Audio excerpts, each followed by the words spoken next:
Welcome to the Green Zone Podcast, the show that teaches oil and gas executives how to take command of their finances and live in the green. Your host, Jeff Green, from Green Financial Group, will be your financial guide, all while giving you a tour of the most beloved and best-kept secret spots around Houston, Texas. Now, on to the show. 2020 may have been a year to forget, but not for the stock market. And the climb continues, at least so far, for this year. But a new administration, and with the House and Senate all controlled by one party, and pressing demands for more relief for consumers and businesses to counter economic impacts of COVID, can the market hold those gains? I'm Patrice Sikora, and this is the Green Zone. So Jeff Green, Lauren Smith of Green Financial Group, what say you about stocks? Well, great to talk to you, Patrice, as always. What do we say about stocks? Let me tell you, you know what scares me about 2021? What? That there's really nothing to look bad. There's really no red flags out there for 2021. And that's what scares me. Look, here's what we have to do. We have to take things into perspective a little bit. And I'm going to hit on Corona here for just a second, COVID-19. And I'm not being political. Mm-hmm. I just want to point a couple of things out because it has to do with our economy.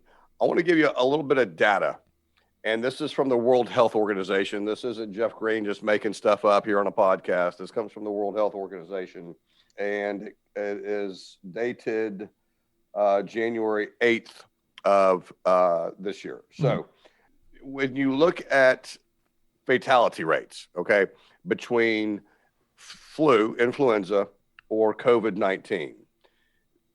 From the ages of 0 to 17, you have a 0.01% chance of fatality. These are estimates, okay? Estimates by the WHO, the World Health Organization. COVID-19, between the ages of 0 and 19, you have a 3% chance of fatality. So, in effect, between the ages of 0 and 17, you're 3 times more likely to die of the flu than you are of COVID-19. Why do I bring this up? And by the way, the other age data are similar, but in the 65 percent or 65 age 65 up on influenza, it's a 0.83% chance of fatality. On COVID-19, 70 and up, it is a 5.4% chance of fatality. So we know who needs protecting here, right? It's the 70 and up group that needs protection. We know that. The kids, put them back in school. That's my opinion. It's and here in Texas, we're fortunate. Our kids are in school. They go through a lot of crazy protocols. But I bring this up because you're starting to see more and more things open up. You even had Cuomo in New York, who had shut everything down, and I think he vowed to never open up anything ever again. Who knows? But he even said, "Hey, we can't go on like this. We've got to open up." So you're seeing things open up a little bit. You've got the vaccine coming out. We're getting more and more people with the vaccine. Johnson & Johnson, I don't know if you know this, 30 million doses of vaccine. And that ready is to go. And that is just one shot. It's just a one dose. Right. Yeah. It's not It's a two one doses. shot ready to go. So you get it once you get and the numbers are escaping me off the top of my head, but once you get these 30 million, you got what's the other companies? Moderna and Pfizer. You get their doses out. Now you've got a good chunk of the population immunized. And you got herd immunity. Thank you. Herd immunity. Herd God mentality Lauren's here too. today because my words are all over the place. We got herd immunity, and that goes a long way to getting life back to normal. So you say, what about the stock market? What's that have to do with the stock market? Well, there's a lot of pent up demand out there, and you've seen a lot of stocks like the work from home stocks, Zoom, DocuSign. What else we got? Other ones. Even Several. Even companies that sell equipment for home offices, computers and keyboards, things like those. Absolutely. Tesla, not a work from home stock, but Tesla is one of those stocks that's just kind of gone crazy. We have owned it for certain clients and done very well, but I'm very nervous owning Tesla. Well, Tesla goes up and goes down it does. In a whim. It does. And this isn't a recommendation for anybody to go buy any of those stocks we're mentioning. We're just talking about some of the things that we have owned in the past for the right clients. And, I think you're going to see a little bit of change come to the market. We've seen growth do so well. And again, this is just our opinion, and it will remain to be seen. And the way we always invest is where the money is going. So what I think, my crystal ball gets fuzzy right about 8:30 when the market opens, and I have no idea what's going to happen. So we always just go with what the market tells us it's going to do. But if you want to know what I think, and this isn't how I'll trade, but this is what I think you're going to see a bit of a change in some of the leadership that's out there. Meaning you've got pent-up demand, industrials, the financials, materials. These are things I think that you'll see, and you're already seeing them do well. They've done so poorly for so long, and they're starting to build a little bit of momentum. I think you might see, and I'm not saying, I'm just saying, watch out for it. Be careful. Mm-hmm. In our opinion, you may start to see a shift from some of the growth that has done it so extraordinarily well. And I think we'll continue to do well. I'm not saying growth is done or anything like that, but I think you're going to see a shift to a little more value-oriented type equities. Now, I'm not being political here either, but we know Wall Street is not crazy about the House, the Senate, and the White House all being controlled by one party. But I have not seen any pushback or any concern with the results we've gotten, especially now that we know Georgia, both Senate seats there, went Democrat. Well, first of all, isn't it a shame that we always have to profess? That we're not being political. Disclaimer. Preface. Yeah, we have to preface everything with "we're not being political." So, in an effort to not be political, these days everything is political, unfortunately. Yeah. A few things are going to happen here, and first of all, I'll just tell you. I'll tell the world. I lean right. I do. I'm sorry. I'm very fiscally conservative, socially a bit more moderate, but I lean very fiscally conservative. That being said, you're going to see some things change along the way.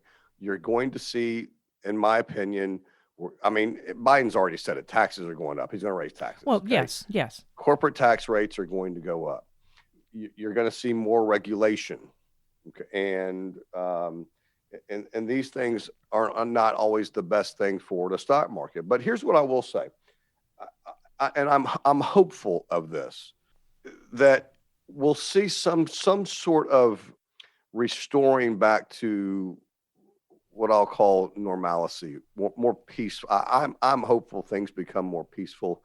I'm hoping that things that we can, it used to be each side had ideas, and you went with the best ideas and not just party lines. So I'm hoping we can go back to ideas. I'm a little doubtful of it, but you have some certainty in the market now. Okay. Yes. Yeah. We know these, we've had the highest corporate tax rates out there for a long, long time, and we still grew as an economy. So things still look good. You still got the Fed, the stimulus is still coming. That's the other thing. We know we've got more stimulus coming in the economy. We know rates are going to be low. We know earnings are going higher. And this is, again, in our opinion.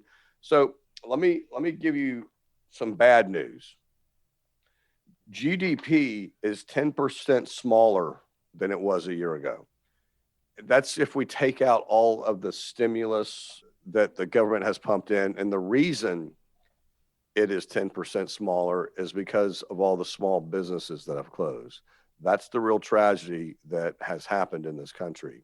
The small mom and pop businesses that are shut down, while the Home Depots and the Walmarts of the world have thrived. If you're a stock owner in one of those companies, great, good for you. We own them because they've made money. but unfortunately, it's been at the expense of the government shutting down small businesses. Mm-hmm. Yeah.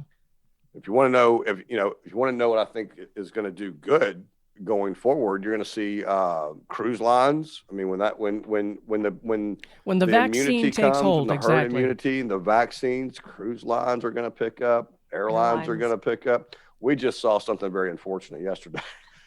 Lauren had a trip to Cabo planned. I was looking forward to that for the last 6 months. I know. And then all of a sudden, what did they say? So I guess it's effective end of January, and we were leaving the end of January 26th. Coming back to the United States from anywhere outside of the country, you have to show a negative COVID test, which means, you're in Mexico, you have to get tested 2 or 3 days before you fly. So I don't, the logistics of that, I don't even know where you go. Do they come to your resort and test you? Do you go, into the city and find somewhere that does the testing? And then, so you test positive. Then what? Do you stay at your resort for 14 days, quarantine in your room? Do you go to a hospital? Like what? There's so many questions that we just decided, this probably isn't right. Not worth it. And not right now, maybe. Unfortunate. Yeah. Because we had that to look forward to. And bye international travel for a little while. Yeah. I don't know how long that'll last. I don't either. That's one of the sad things about this. What we have going on. That's going to put a damper on a lot of people, because we know a lot of people that have been Cabo, Mexico. It's from let me tell you something. It's a quick flight, and everybody from Houston has gone to Cabo, except for me, and now me. And now you. But Cabo has been little Texas for a while. Well, now, Jeff, you mentioned regulations and getting tighter. What do you think this is going to mean for the tech industry? They're talking, okay, Democrats in control in Washington. Tech could really come under a lot more pressure. Tech could come under some more pressure, and that's really hard to say what's going to happen there. I think it's very sad that they have removed the president from Twitter, censoring things. I know, there's the inciting of violence. That's, I think, debatable in some instances, but it's hard to say what's going to happen there. But here's what happened with Twitter after they removed the president. They went down $5 billion in market value the next day. They did not understand the effect that the president had on Twitter. People wanted to see. I mean, I'm not a Twitter guy. I follow 2 people on Twitter: the president and an economist that I really like. That's it. That's all I do. And people wanted to hear what the president had, even if you hated him, you wanted to hear what he had to say. And then you wanted to hear what everybody else had to say about what he said. And so it has alienated a whole lot of people by taking the president off of Twitter. And the marketplace showed you what it thought about it the next day. And then how about going forward, other tech companies coming under pressure for perhaps being broken up? Facebook, Google? I have thought Facebook would probably get broken up at some point. I don't know. What was this, Parler? Parler, yeah. Now, Parler was a conservative alternative to Facebook, thing. Whatever. And it was taken down on they had to be hosted by, what was it? I think it was Amazon. Yeah. And so they were taken down, and this kind of stuff just not going to continue. There'll be some sort of legislation, something come back around that will, I think, I'm not going to say put an end to it, but will soften the blow, so to speak. Mm-hmm. I'm not sure how to put it, but some of that's going to be changing. Yeah, I do believe that. Jumping to something totally different, oil. Where do you see that going? Yeah, so let's throw oil in with commodities, because let me tell you, here's another reality of what's going to be happening here. You've seen the Fed pump, trillions and trillions of dollars into our economy, stimulus packages, right? Mm-hmm. And we have seen M1 grow at 25%, a rate of 25% faster than really it ever has. And M2 has grown, and this is bank deposits, money in motion, spendable dollars. It's grown out there. what that does is now the Fed has said they're not going to raise rates. We get that, not for the foreseeable future. But that doesn't mean the market won't raise rates, because when you have all of this stimulus out there, it puts pressure on rates to go up. It puts pressure on commodity prices to go up. Right. And that obviously brings inflation. So inflation is coming, in our opinion. It's already here. You're already seeing it in the price of oil, like you mentioned. Where are we at? $52-$53 a barrel right now. Right. It's come way up. You've seen ExxonMobil stock go from the low 30s up to 50 in how long? I mean, a month, maybe? A month, maybe. And so you're going to see that's going to make the bond market very difficult to navigate. So again, when you're talking with your financial advisor, I hope he's aware of these things. You need to ask him about these things, because it matters. It matters a great deal it's not like I just go buy a bond and I'm going to be okay. No, that you have to buy the right kinds of bonds in the right type of environment, and the right equities in the right type of environment. And I think we should say too that not all inflation is bad. No, I'm not suggesting that it is. I'm just suggesting that it changes things. Right. Okay. Okay. So that's kind of where, as long as the Fed, by the way, the Fed pumping money into the stimulus, into the economy, great for stocks. Great. I mean, that's why, and inflation, it's coming as a result of that, but that doesn't mean the death of stocks. It just means some things are going to change, and we need to make some adjustments along with it. That's why we're saying, look, hey, can maybe consider value if you think that's right for you. Ask your financial advisor, should we add a little more value to the portfolio? Should I back off a Tesla a little bit? These are questions you need to be asking. Hey, what about the bond market? I hear inflation's coming. I hear that's going to put pressure on interest rates. What's that mean to my bonds? Are there certain types of bonds I can buy that are less affected by rising interest rates than others? And the answer is, of course, yes. And so you have to make sure that your advisor, and this is what I say all the time, it really frustrates me, because it gives our industry a bad name. But, and I'll say the story. Yeah, Patrice, you remember, I'm one of those commercials, infomercials. I love the infomercials. Okay. I'll watch an infomercial and I get hooked, and I'll buy everything. I got a house full of stuff that doesn't work. But you remember, Patrice, who was it? Ron Popeil. Was that his name? Yeah, that's his name. Ron Popeil. Okay. Lauren's heard me say the story enough. I was like, is that where he's going? Oh, yep, he's doing it. Yeah, I'm going there. But Ron Popeil, way back in the day, had like this rotisserie chicken maker, right? He had, it was, about as big as a bread box, and you put the chicken in and it cooked. And he had this famous saying. Do you remember this, Patrice? Do you remember this guy at all? No, I don't. You don't remember. Anyway, I watched him all the time and I bought it. But anyway, he had this famous saying. You put the chicken in, you set it, and you forget it. Set it and forget it. Well, guess what? That's what most of the advisors out there are doing with your money. They are setting it and they are forgetting it. And they are hoping that the asset allocation takes care of it. Not good enough. Not by green financial standards. No way, no how do we do that, because the market and the economy are a dynamic thing, and you must be proactive, and you must be just as dynamic as the market and economy is being with your assets. That's how we feel. And you're talking about looking at some other types of investments. What do you think of Bitcoin? Oh, goodness. Oh, here we go.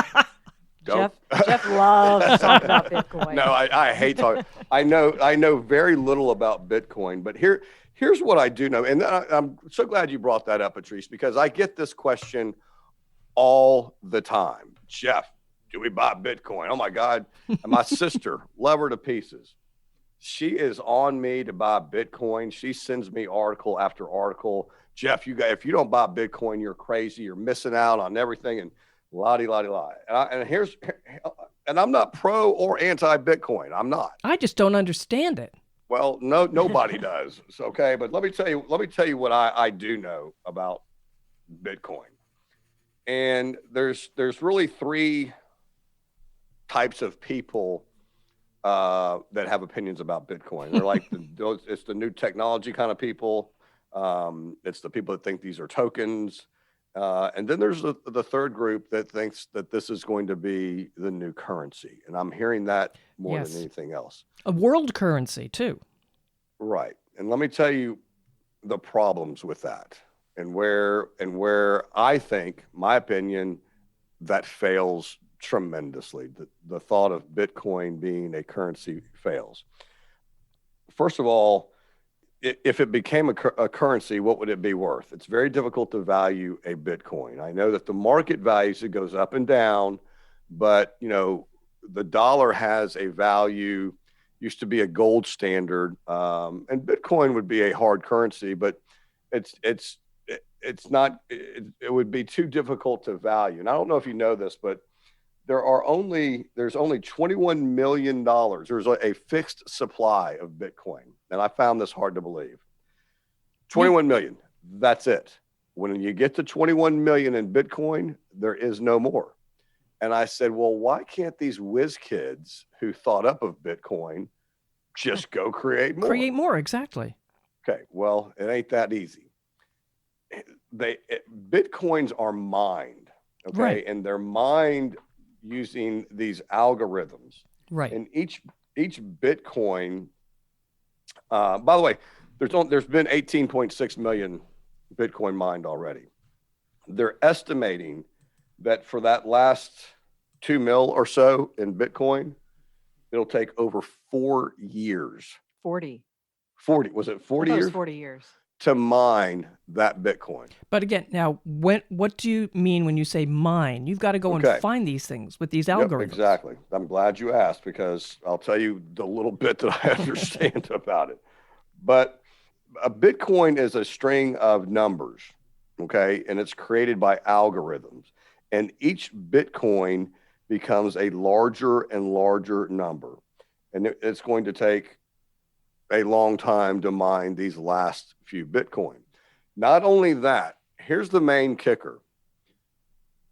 Well, there's two. If there's only $21 million of Bitcoin available, how in the world is that going to be a currency? It can't. It's not enough there.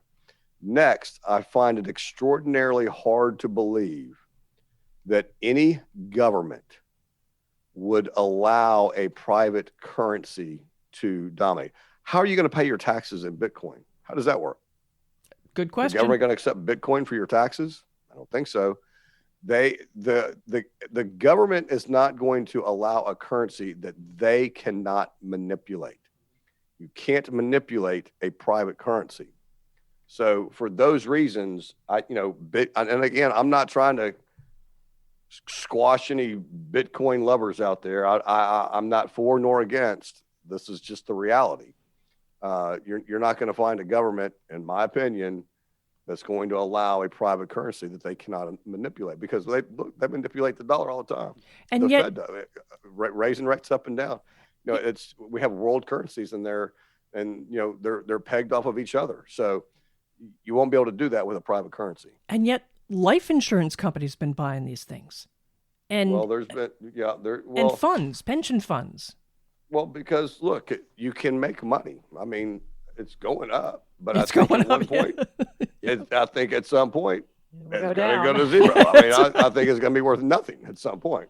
Well, there was some rumor that some player, I forget his name, was getting paid in Bitcoin. That's not true. It's not true. He's not being paid in Bitcoin. His check, they get paid per game. His check was being sent to a company that invests in Bitcoin. So half of his check went into an investment of Bitcoin, and half of his check went to cash. So he was not being paid in Bitcoin. So there's if anyone out there has heard that rumor, that's false. Well, that's good to know, because I try to understand this. I try to follow it, and it escapes me. I guess I'm just not the tech Bitcoin brain that you need to understand this stuff. Well, you're not alone, Patrice. Neither am I. I just, this is just some critical thinking about a private currency that, the world is starting to pump up, and it's just not going to, in my opinion, it's not going to go anywhere. All right. Well, Bitcoin, so much for you. Blockchain, I understand. Blockchain, I'm with. Bitcoin, I just don't get. And it's a huge, great, phenomenal technology. Yeah. Phenomenal. All right, folks. How can listeners reach you if they want to continue this conversation? I don't know anyone who wants to continue this conversation, but you can call us at 713-244-3030. Or you can always find us online, www.greenfinancialgrp.com.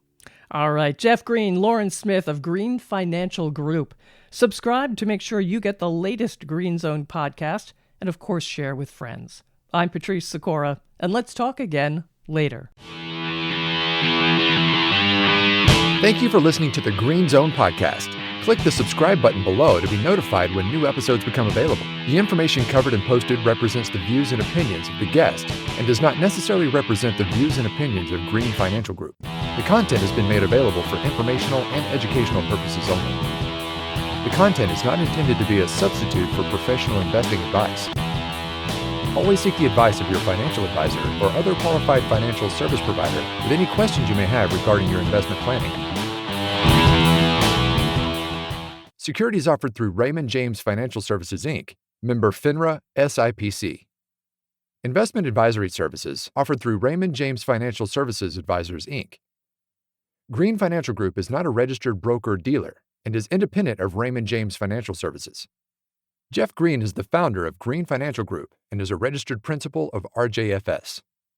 The Green Financial Group is located at 6363 Woodway Drive, Suite 625, Houston, Texas, 77057, and can be reached at 713-244-3030. Raymond James is not affiliated with and does not endorse the opinions or services of his guests. Prior to making an investment decision, please consult with your financial advisor about your individual situation. The prominent underlying risk of using Bitcoin as a medium of exchange is that it is not authorized or regulated by any central bank. Bitcoin issuers are not registered with the SEC, and the Bitcoin marketplace is currently unregulated. Bitcoin and other cryptocurrencies are a very speculative investment and involve a high degree of risk. Investors must have the financial ability, sophistication, experience, and willingness to bear the risk of an investment and a potential total loss of their investment. Securities that have been classified as Bitcoin related cannot be purchased or deposited in Raymond James client accounts.